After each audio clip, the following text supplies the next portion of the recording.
বাংলাদেশে তো হা ভোট আর না ভোট হইব, মানে হা কোনটা না কোনটা। আমি আপনাদেরকে বলি, আপনাদের আজকের এই মাহফিল থেকে আমি অন্তর্বর্তী সরকারকে বলে দিতে চাই, আমি গাজী সুলাইমান ব্যক্তিগতভাবে আমি হা এবং না ভোটের পক্ষে নয়। আপনারা কি এটার পক্ষে? কথা বলেন। হা এবং না ভোট আপনি কি বুঝা হা দিবেন, কি বুঝা না দিবেন আমার কোন? এটাতে হা কি, এই পাশে কি হা, এই পাশে না। আপনি কোনটা বুঝা হায় ভোট দিবেন আর কোনটা বুঝা নাই ভোট দিবেন?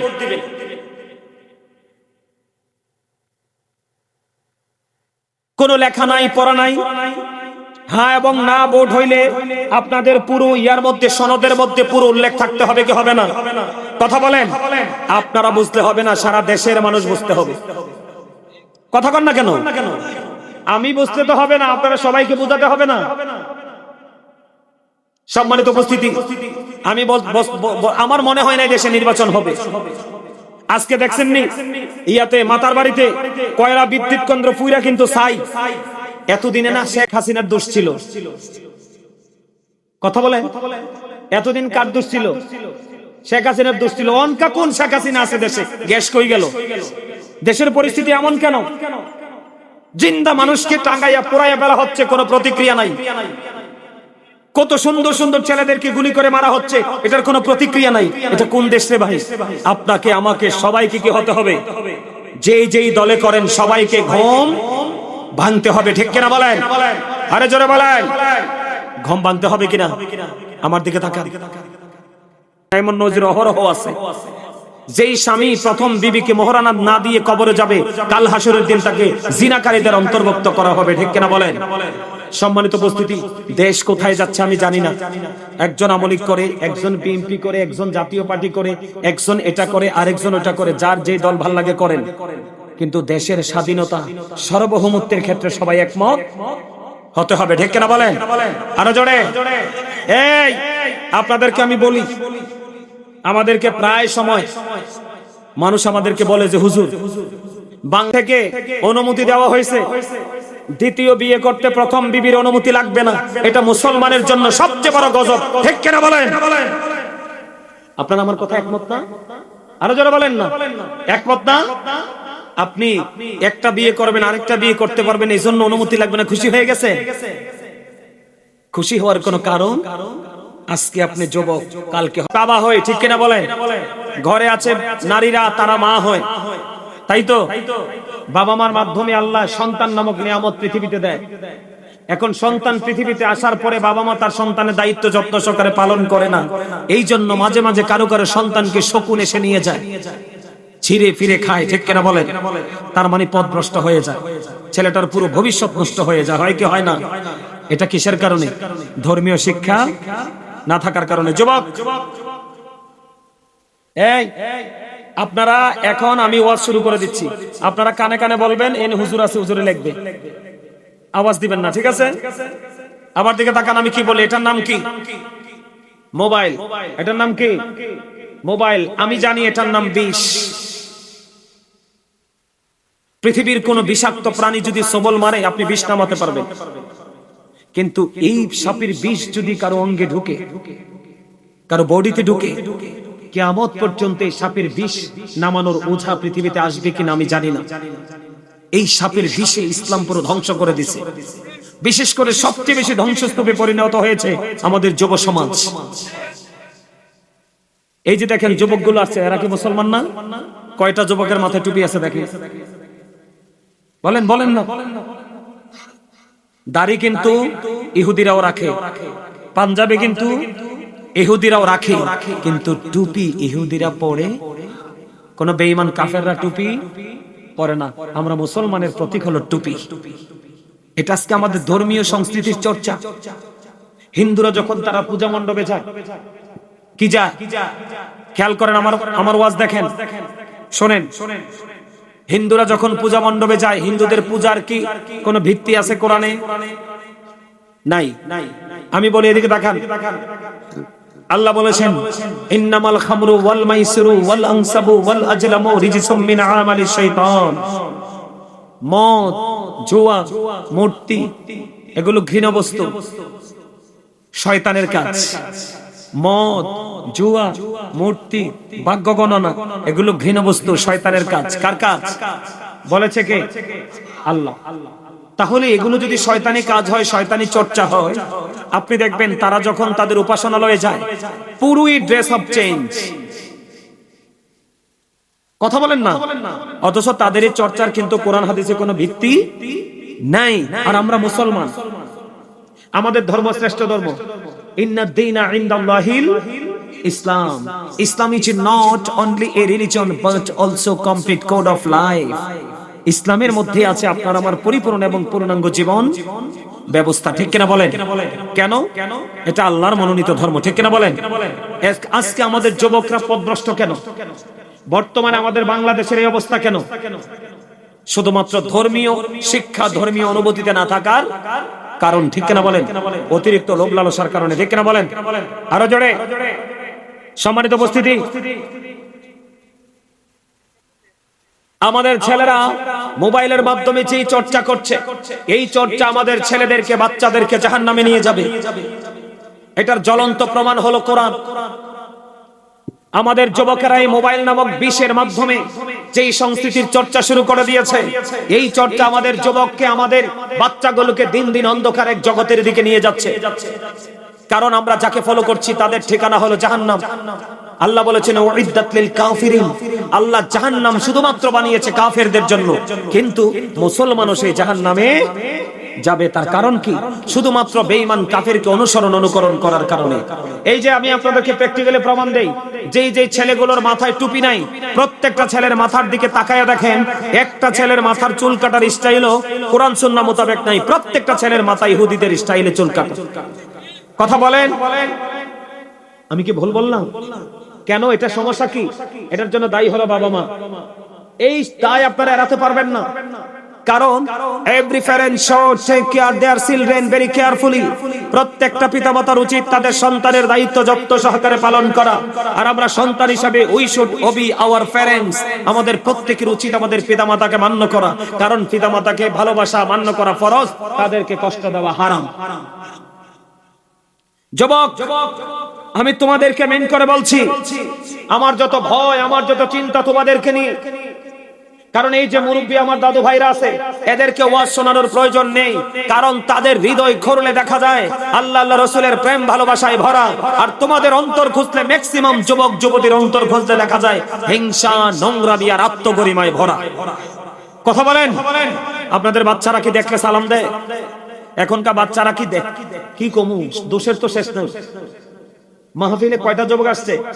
আজকে যদি এখানে ব্রেইন পার্টি হতো, দেখতেন আপনারা মুরব্বীরা আসার চান্স পাইতেন না। এত সুন্দর পরিষ্কার বাগানও করা লাগতো না, এমনি দাঁড়াইয়ে থাকতো। অথচ আল্লাহ রাসূল বলেছেন the music and musical instrument will be increased। রাসূল বলেছেন গান বাদ্যযন্ত্র বেড়ে যাওয়া এটা কিয়ামতের আলামত। কিয়ামতের পূর্বক্ষণে পৃথিবীতে গান বাদ্যযন্ত্র বেড়ে যাবে। জোরে কোন নাউজুবিল্লাহ। এগুলো কি পশ্চিমা সংস্কৃতি না? আমার কথা কয় না কেন? ইহুদিদের সংস্কৃতি না? আমাদের সংস্কৃতি হলো অনেকগুলো, এর মধ্যে আজকের মাহফিল একটা। কথা বলেন না কেন? মুমিনের জন্য এলাকা ভিত্তিক এই শীতের মৌসুমে মাহফিল হলো তার একটা অত্যন্ত একটা প্রেমের ভবন।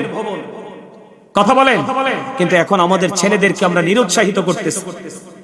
কেন? ধর্মীয় শিক্ষা না থাকার কারণে। আমরা বাবা মা হয়েছি ঠিকই, কিন্তু আমরা আমাদের দায়িত্ব যথাযথভাবে পালন করিনি। ঠিক কিনা বলেন? যুবক ভাইদেরকে বলছি, এই মোবাইলের মাধ্যমে আমার যুবকরা যেটা দেখছে, এখানে আমাদের মুসলমানের কিছু নাই। তুমি যদি কাউকে ভালোবাসো, তার নামটা চার্জ দিবে, একটু ওয়াজ আসবে, তাই তো? অথবা প্রিয়জনকে হোয়াটসঅ্যাপে দেখে দেখে কথা বলবো, অথবা একটু নাম্বারে কথা বলবি। এই মুষ্টিময় কয়েকটা গুরুত্বপূর্ণ কাজ ছাড়া এটার মধ্যে যা আছে সব মুসলমানকে অ্যাটাককারী, সব যা আছে সব ইহুদিদের। এখন আল্লাহ কি বলতেছে? আল্লাহর কোরআন বলতেছে কি? মুসলমানদেরকে আল্লাহ বাঁচানোর জন্য সব খবর জানিয়ে দিয়েছে। আল্লাহ বলেছেন ইন্নাল কাফিরিনা কানু লাকুম আদুওয়াম মুবিনা। আল্লাহ রাব্বুল আলামিন বলেছেন the heretics are the eternal enemy of the believers. ঈমানদারদের প্রকাশ্য শত্রু হলো বেঈমান কাফেরেরা। যুবক, আমি তোমাদেরকে প্রশ্ন করি, তোমরা বলো তো, আমরা মুসলমান পাগড়ি পরা সুন্নত না? সুন্নত। তোমরা কি কোনোদিন কোন ইহুদিকে পাগড়ি পরাইতে পারছো? টুপি পরার সুন্নাত। তোমরা কি কোনোদিন তোমাদের এই তোমাদের বন্ধু বান্ধব থাকতে পারে, তাদেরকে কি কোনোদিন টুপি পরাইতে পারছো? পারো নাই। আমরা পারছি? তাদেরকে কোনোদিন আমরা শবে মেরাজের অনুষ্ঠানে আনতে পারছি? শবে বরাতের অনুষ্ঠানে আনতে পারছি? শবে কদরের অনুষ্ঠানে আনতে পারছি? ঈদুল ফিতর, ঈদুল আজহার নামাজে আসতে পারছি? কোনোদিন পারছি? তো তারা আমাদের শত্রু, আল্লাহ বলেছে। আর আমরা মুসলমান, আমাদের ফিউচারও আছে, ব্যাকগ্রাউন্ডও আছে। আমরা কতটা স্টুপিড! আমরা বেঈমান কাফিরকে দেখে আমরা স্টাইলিস্ট হচ্ছি। বেঈমান কাফিরের ঠিকানা কোথায়? জাহান্নাম। আল্লাহ বলছে তাদের জন্য বানাইছি কি? জাহান্নাম। আর আমাদের জন্য আল্লাহ কি বলেছেন?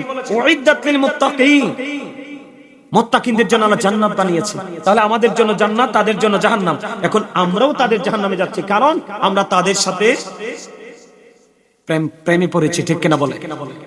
আমাদের জান্নাতটা আমরা তাদেরকে বাদ দিয়ে হক্কানি আলেম, কি হক্কানি আলেমদের সাথে প্রেম করব বলেছে কে?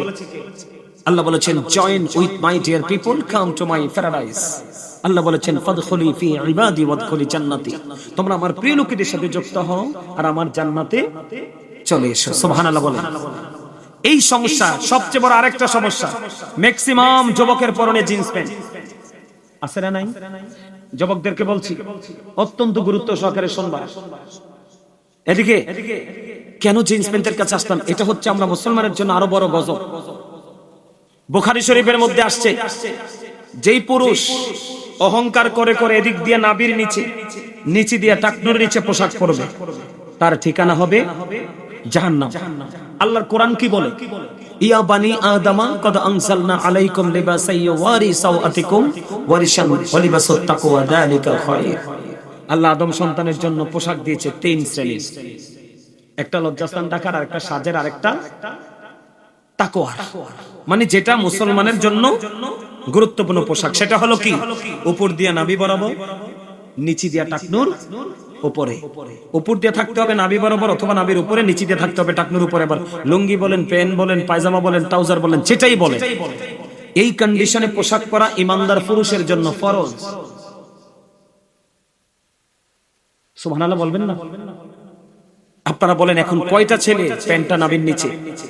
আমি জিন্স প্যান্টের শব্দটা এই কারণে ইউজ করছি, এটা হচ্ছে এক অভিশপ্ত পোশাক। এই পোশাকটা ক্রিয়েট করেছে কারা? ইহুদিরা, মুসলমানকে ধ্বংস করার জন্য। আর শারীরিক ক্ষতি আছে। যেই ছেলে সব সময় টাকনুর নিচে পোশাক পরবে, এই ছেলের যে যৌবনে 12টা বাজবে। নাউজুবিল্লাহ বলে। পুরুষেরটা থাকার কথা উপরে, পুরুষেরটা নামছে নিচে। আর নারীদেরটা থাকার কথা একেবারে ঢাকা, নারীদেরটা উঠছে উপরে। উল্টা হয়ে গেছে না? কেন? ধর্মীয় শিক্ষা না থাকার কারণে। হিসাব বুঝতে পেরেছেন? তাহলে এগুলো কি অপরাধ কিনা? এই জন্য বাবা মাকে দায়িত্ব পালন করতে হবে। এদিকে তাকান, সন্তান দুনিয়াতে আসলে আজান দিবেন। রাসূল মা ফাতেমার কলিজার টুকরা হাসান রাদিয়াল্লাহু তাআলা আসার পরে আমার রাসূল আজান দিয়েছেন কানে। সুবহানাল্লাহ বলেন। সন্তান যখন আসবে দুনিয়াতে 7 বছর হবে, আরে 7 দিন হবে, বাচ্চার চুল ফেলবেন, সুন্দর ধর্মীয় নাম রাখবেন। ছেলে হলে 1 বছরের 2টা ছাগল দিয়ে আকিকা দিবেন, মেয়ে হলে 1 বছরের একটা ছাগল দিয়ে আকিকা দিবেন। আর বাচ্চাটা যখন মার দুধ খাবে, মাকে বলা হয়েছে 2 বছর 24 মাস দুধ খাওয়াও, বুকের দুধ। এখনকার মারা তো বাচ্চারে দুধ খাওয়ায় না, ফিটার খাওয়াইয়া ফেলে। বাচ্চাও এটা বড় হইয়া মার কথা শোনে না, এটা উল্টা পথে চলে। কারণ আপনি আল্লাহর কথা, রাসূলের কথা অমান্য করেছেন। আপনার সন্তান আপনার কথা মানবে কি করে? হিসাব বুঝতেছেন তো? এবার বাচ্চা যখন বুকের দুধ খাবে, বাবার দায়িত্ব হলো হালাল উপার্জন খাওয়াতে হবে। কারণ মা যখন খাবার খাবে তার স্তনে দুধ আসবে, স্তন বাচ্চা দুধ খাবে। এটা 7 বছরে যখন আসবে, বাচ্চাটাকে নামাজের জন্য তাগিদ দিবেন। কি দিবেন? নামাজের জন্য তাগিদ দিবেন। ঠিক আছে তো? কি দিবেন? নামাজের জন্য তাগিদ দিবেন। 10 বছর জন হবে, বাচ্চাটা নামাজ না পড়লে পিটা দিবেন এবং তার বিছানাটাও আলাদা করে দিবে। সবচেয়ে বড় কথা, বাচ্চা যখন বড় হতে লাগলো, আস্তে আস্তে করে শিখতে লাগলো, তখন আমার রাসূল বলেছেন এই জায়গাটা হলো সবচেয়ে বড় জায়গা। রাসূল বলেছেন আতিবু আওলাদাকুম আলা তালাতি খিসালিন হুব্বি নবিকুম ওয়া হুব্বি আহলি বাইতিহি ওয়া আলা কিরাতিল কুরআন। রাসূল বলেছেন তোমরা তোমাদের সন্তানদেরকে তিনটি বিষয়ের উপর শিক্ষা দাও। কয়টি? একটা হলো হুব্বি নবীকুম, নবীর প্রেম শিখাও। অহুব্বি আহলে বাইতিহি, নবীর পরিবারের প্রেম শিখাও, আহলে বাইতের প্রেম শিখাও। এরপরে বলেছেন ওয়ালা কিরাতিল কোরআন, কোরআন তেলাওয়াত শিখাও। কয়টা বাবা শিখাইছেন? নবী চিনাইছেন কয়টা বাবা? যুবক ভাইদেরকে বলছি, তোমরা যারা বাবা হও নাই, আগামী পরশুদিন বাবা হবে, তোমরা এগুলো জেনে রাখো। সন্তান শুধু জন্ম দিলে হবে না, সন্তান যখন পৃথিবীতে আসার পরে লাইন ক্রস করে ফেলবে, সেদিন বুঝবে যন্ত্রণা কতটুকু। ওই সময় না আসা পর্যন্ত বুঝবে না। এবার আসেন, আমাদের দেশে সমকামিতা হচ্ছে কিনা, জিনা হচ্ছে কিনা, ব্যভিচার হচ্ছে কিনা, এটার দায় বাবা মাকে নিতে হবে। ছেলে এবং মেয়ে যৌবনে পরিপূর্ণ, শারীরিক মানসিক বাবার অর্থ আছে, তারপরও ছেলেকে বিয়ে দিচ্ছেন না, মেয়েকে বিয়ে দিচ্ছেন না। আপনি বলতেছেন গ্রাজুয়েশন করাবেন। বিয়ে করলে কি গ্রাজুয়েশন করা যায় না? পড়ার পথকে বাধা হয়? আমরা তো এখনো পড়ি। পড়ার কি বয়স আছে? পড়ার কি শেষ আছে? শিক্ষার কি শেষ আছে?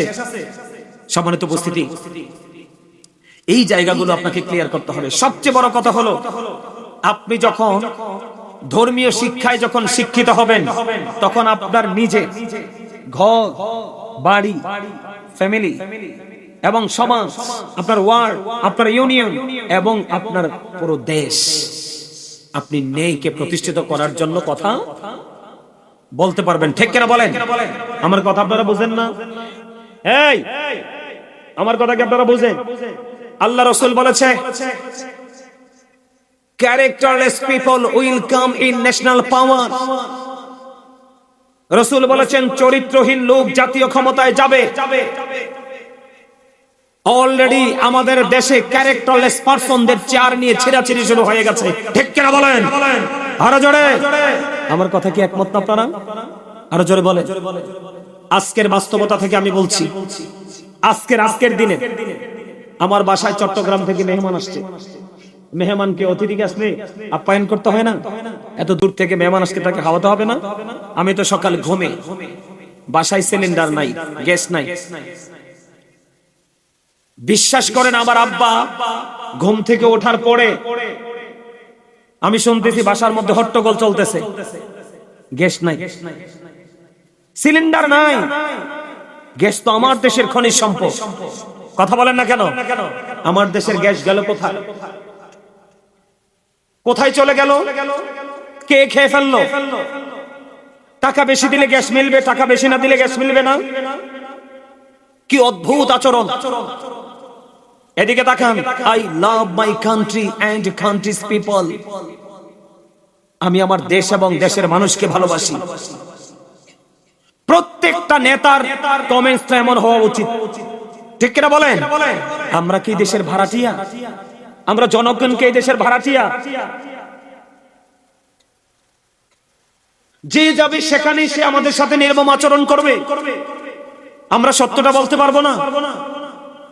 সম্মানিত উপস্থিতি, এটার সমস্যা হলো ধর্মীয় শিক্ষা। ধর্মীয় শিক্ষা না থাকার কারণে আজকের এই অবস্থা। যদি ধর্মীয় শিক্ষা থাকতো তাহলে তারা বুঝতো যে মানুষকে কষ্ট দেওয়া কতটা অন্যায়, কিও মানুষকে কষ্ট দেওয়া কতটা অপরাধ।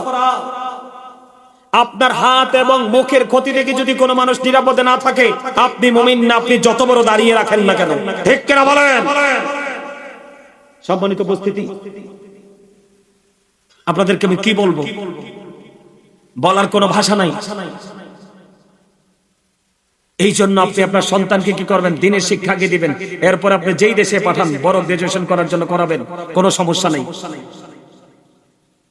সম্মানিত উপস্থিতি, গতকালকে দেখলাম এক ভিডিও, হাইকোর্ট থেকে অনুমতি দেওয়া হয়েছে, দ্বিতীয় বিয়ে করতে প্রথম বিবির অনুমতি লাগবে না।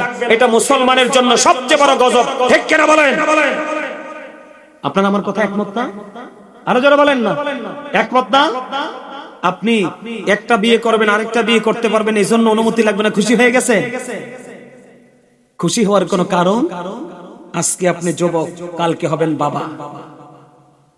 কি আপনি বাবা হওয়ার পরে আপনার কন্যা সন্তান আসবে, বড় হবে। আজকে যে আচরণ করবেন একটা মেয়ের সাথে, কাল বাদে পরশু আপনার মেয়ের সাথে পরের ছেলে এটাই করবে। কথা বলেন না কেন? এটা পশ্চিমা কালচার। নারীদের দাম বাড়ছে না কমছে? ওমা কমছে বেড়া। কিও নারীদের দাম বাড়ছে না কমছে? এটা তো বাজারে সস্তা পণ্যের, আপনি বাজারে সস্তা পণ্য বানিয়ে দিলেন। দ্বিতীয় বিয়ে করতে হলে বড় বেবির অনুমতি লাগবে এবং বড় বেবিকে সব সমান হিসাব করে দিতে হবে। আপনি যদি দ্বিতীয় বিয়ে করার পরে প্রথম বিবিকে আপনি কি করেন? কষ্ট দেন, তাকে আপনাকে কাল হাসরে অর্ধাংশ কোজো করে দাঁড় করানো হবে, নাউজুবিল্লাহ। সবচেয়ে বড় ভয়ঙ্কর কথা, দ্বিতীয় বিয়ে করলে বাংলাদেশে প্রথম বউর খবর রাখে না, এমন নজির অহরহ আছে। যেই স্বামী প্রথম বিবিকে মোহরানা না দিয়ে কবরে যাবে, কাল হাসরের দিন তাকে জিনাকারীদের অন্তর্ভুক্ত করা হবে, ঠিক কিনা বলেন? সম্মানিত উপস্থিতি, দেশ কোথায় যাচ্ছে আমি জানি না। একজন আমলিক করে, একজন বিএনপি করে, একজন জাতীয় পার্টি করে, একজন এটা করে, আরেকজন ওটা করে, যার যেই দল ভাল লাগে করেন। কিন্তু দেশের স্বাধীনতা সার্বভৌমত্বের ক্ষেত্রে সবাই একমত হতে হবে, ঠিক কিনা বলেন? আরো জোরে। এই আপনাদেরকে আমি বলি, আমাদেরকে প্রায় সময় মানুষ আমাদেরকে বলে যে হুজুর, বাংলাদেশে তো হা ভোট আর না ভোট হইব, মানে হা কোনটা না কোনটা। আমি আপনাদেরকে বলি, আপনাদের আজকের মাহফিল থেকে আমি অন্তর্বর্তী সরকারকে বলে দিতে চাই, আমি গাজী সুলাইমান ব্যক্তিগতভাবে আমি হা এবং না ভোটের পক্ষে নয়। আপনারা কি এটার পক্ষে? কথা বলেন। হা এবং না ভোট, আপনি কি বুঝা হা দিবেন, কি বুঝা না দিবেন আমার কোন? এটাতে হা কি, এই পাশে কি হা, এই পাশে না। আপনি কোনটা বুঝা হায়ে ভোট দিবেন আর কোনটা বুঝা না ভোট দিবেন?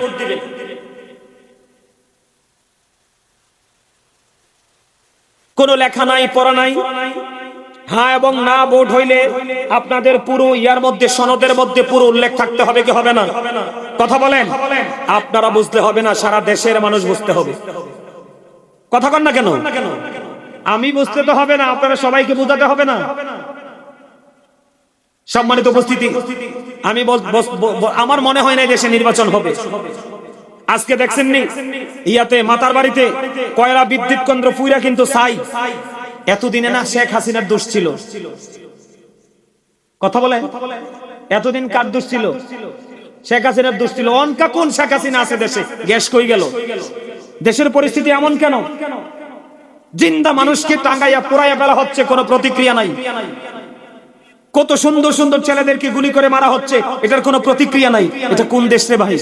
আপনাকে আমাকে সবাইকে কি হতে হবে? যেই যেই দলে করেন সবাইকে ঘুম ভাঙতে হবে, ঠিক কিনা বলেন? আরে জোরে বলেন, ঘুম ভাঙতে হবে কিনা? আমার দিকে তাকান, ইরানের দিকে তাকায় দেখেন, ভেনিজুয়েলার দিকে তাকায় দেখেন, মিয়ানমারের দিকে তাকায় দেখেন, বাংলাদেশের বর্তমান অবস্থা কি তাকায় দেখেন। দিন যত যাবে বাংলাদেশের অবস্থা ততই খারাপের দিকে যাচ্ছে কিনা? আমরা কি শান্তিতে আছি না অশান্তিতে? এই শান্তি ফিরাতে হলে আমাদেরকে আমাদের অধিকার ফিরিয়ে আনতে হবে। আরে ফিরিয়ে আনার জন্য আপনাকে আমাকে সবাইকে ঐক্যবদ্ধ হতে। সম্মানিত উপস্থিতি, ঐক্যবদ্ধ হবেন কেমনে? আমি কি কিছু হেসা কথা কইতাম নি আপনাদের কাছে?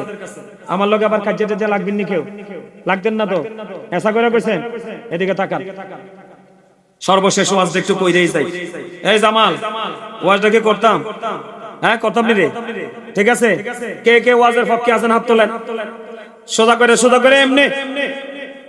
আল্লাহু আকবার, ইয়া রাসূলুল্লাহ, জিন্দাবাদ জিন্দাবাদ জিন্দাবাদ জিন্দাবাদ, মারহাবা বলেন।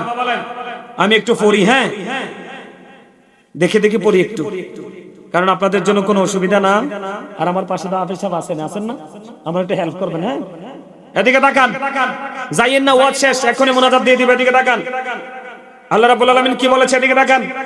সম্মানিত উপস্থিতি, এটা হচ্ছে সূরা আলে ইমরানের 110 নম্বর আয়াত। আমি যেটা তেলাওয়াত করতেছি সূরা আলে ইমরান 110 নম্বর আয়াত। আল্লাহ রাব্বুল আলামিন কি বলছে দেখেন, কুনতুম খায়রা উম্মাতিন উখরিজাত লিন-নাসি তা'মুরুনা বিল মা'রুফি ওয়া তানহাউনা আনিল মুনকার। যেরকম আল্লাহু আকবার। আল্লাহ রাব্বুল আলামিন বলে দিয়েছেন, তোমরা শ্রেষ্ঠ জাতি, তোমাদেরকে সৃষ্টি করা হয়েছে কিসের জন্য?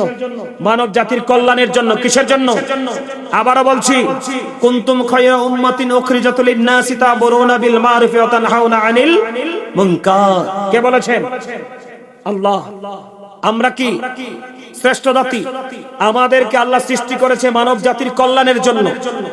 তোমরা সৎ কাজের আদেশ দাও, অসৎ কাজে নিষেধ করো। ঠিক কিনা বলেন? তো আমাদের দেশে যারা আছে, ক্ষমতায় যারা বসে আছে, তারা কি আমাদের শান্তি কামনা করবে না অশান্তি? তারা আমাদের শান্তি রাখছেনি? কথা বলেন, শান্তিতে রাখছেনি? আরো জোরে কর। এটা আল্লাহর কোরআনের কথা না বানানো কথা? তাহলে আমার সত্য বলার দরকার আছে না নাই? এবার আসেন আরেকটা আয়াত পড়ি আমি, এদিকে তাকান। সম্মানিত উপস্থিতি, এটা হচ্ছে সূরা তাওবা আয়াত নাম্বার 71। আল্লাহ রাব্বুল আলামিন কি বলেছেন? আল মুমিনুনা ওয়াল মুমিনাতু বা'দুহুম আউলিয়া বা'দিন ইয়ামুরুনা বিল মা'রুফ ওয়া ইয়ানহাউনা আনিল মুনকার। যখন আল্লাহু আকবার। আল্লাহ রাব্বুল আলামিন বলতেছেন মুমিন নারী এবং মুমিন পুরুষরা একে অপরের বন্ধু। মুমিন নারী এবং মুমিন পুরুষরা একে অপরের বন্ধু। কেন বন্ধু? তারা একজন আরেকজনকে সৎ কাজের আদেশ দেয়, অসৎ কাজে নিষেধ করে। এখন সৎ এবং অসৎ নিয়ে আমি আজকে কথা বলবো। আমরা হলাম শ্রেষ্ঠ জাতি। আল্লাহ কোরআনে বলেছে, সূরা আলী ইমরান 110 নম্বর আয়াত, আল্লাহ বলেছেন তোমরা শ্রেষ্ঠ জাতি, তোমাদেরকে মানব জাতির কল্যাণের জন্য সৃষ্টি করা হয়েছে, তোমরা সৎ কাজের আদেশ দাও, অসৎ কাজে তোমরা নিষেধ করো। সম্মানিত উপস্থিতি, এই বর্তমানে অনেক কোরআন হাদিস বিদ্বেষী কাজ হচ্ছে। কেন আমি কথাগুলো বলছি? আপনি একজন অন্যায় করছে, আরেকজন মুখ বুজে সহ্য করেছে, দুজন সমান অপরাধী। অন্যায় করলে কিন্তু তুমি অন্যায়ের প্রতিবাদ করতে হবে। তুমি প্রতিবাদ করতে না পারলে মনে মনে তাকে ঘৃণা হলেও করতে হবে, তারপরও তুমি ইমানদার হিসাবে বিবেচিত হবে। আমার রাসূল বলেছেন, একজন অন্যায় করেছে, আরেকজন প্রশ্ন দিয়েছে, তোমরা তো ওই জাতির মতো, ওই সম্প্রদায়ের মতো। কোন সম্প্রদায়? খেয়াল করেন, নদী নৌকার উপর উঠলো দুইটা দল। কয়টা দল? কথা বলেন। দুইটা দল হয়েছে কেমনে? লটারির মাধ্যমে। তারা জাহাজ বা নৌকা দিয়ে রওনা দিল পানি দিয়ে। এটা দ্বিতীয় দোতলা বিশিষ্ট। কয়তলা বিশিষ্ট? তারা এবং কে দোতলা থাকবে, কে নিচতলা থাকবে, লটারির মাধ্যমে কি করা হলো। তখন এক পাটি নিচে, আরেক পাটি উপরে। এখন পানির ব্যবস্থা কোথায়? উপরে। এখন নিচের থেকে বারবার পানির জন্য উপরে যায়। নিচের তারারও কষ্ট হয়, উপরের তারাও বিরক্ত হয়। তো এইটা মনে করে, উপরের নিচের তারা যদি মনে করে যে আমরা বারবার উপরে যাওয়ার দরকার কি, আমাদের নিচেই তো পানি, আমরা নৌকাটা একটু ফুটো করে দেই। আমার আপনার প্রাণের রাসূল বলেছে, যখন নিচতলার মানুষগুলো সহজে পানি পাওয়ার জন্য নৌকাটা যখন ফুটো করতে যাবে, ওই সময় যদি তুমি তাকে নৌকা ফুটো করা থেকে যদি তাকে না বাঁচাও, তাহলে নিচতলার মানুষও মরবে, দ্বিতীয় তলার মানুষও মরবে। তার কারণ পানি উঠে উঠে পুরো নদীটা, পুরো নৌকাটা পানির নিচে তলিয়ে যাবে। ঠিক কিনা বলেন? ঠিক কেউ যখন আল্লাহ রাসূলের বিধানের বাইরে কথা বলবে, আমরা মুসলমান হিসাবে আমরা প্রতিবাদ করব, সে যদি আমার ঘরের লোক হয়। ঠিক কিনা বলেন? আজকে সারা বাংলাদেশের মানুষ কষ্ট পাচ্ছে, গ্যাস নাই।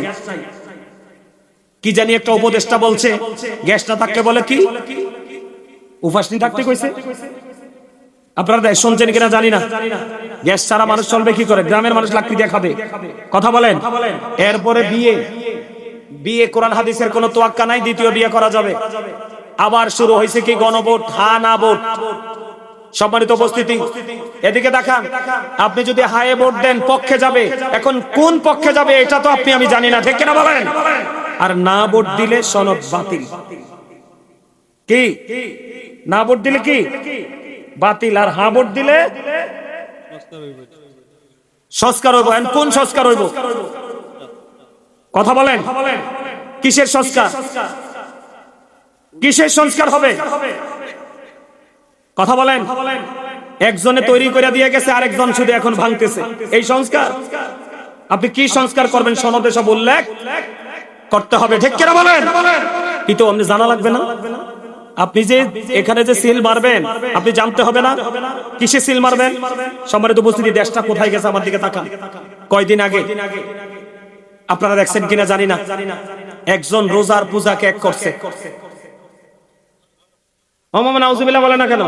আপনারা কোন দেশে আছেন শুনেন নাই? রোজার পূজা কি? হিন্দুদের উলুধ্বনি, মুসলমানের আযান এক। এটা কোন প্রতীকের বক্তব্য জানেননি? দাড়ি পাল্লা। দাড়ি পাল্লা কোন পাল্লা? গতকালকের খবর, আমি মাহফিলে যাচ্ছি, ওই মোবাইলে ওপেনিং করছি, মোবাইল ওপেনিং করে দেখি সিরাজগঞ্জে এক এমপি পদপ্রার্থী তিনি বলতেছে কেউ যদি দাড়িপাল্লাকে সাপোর্ট না করে সে যেন ওয়াজ মাহফিলে না আসে। তার মানে যে দাড়িপাল্লাকে ভোট দিবে না, সাপোর্ট দিবে না, সে কিনা না মুসলমান না, এই কথা বলছে আরেকজন বলছে, ওইটাও বলছে যে দাড়িপাল্লায় ভোট দিবে না, হাত পাখায় ভোট দিবে না। আপনারা অনলাইনে দেখবেন, আমি অনলাইনে দেখছি, আমি তাদের কাছে যাই নাই। যে দাড়িপাল্লায় ভোট দিবে না এবং হাত পাখায় ভোট দেবে না তারা নাকি মুসলমান না। নাউজুবিল্লাহ বলেন না কেন?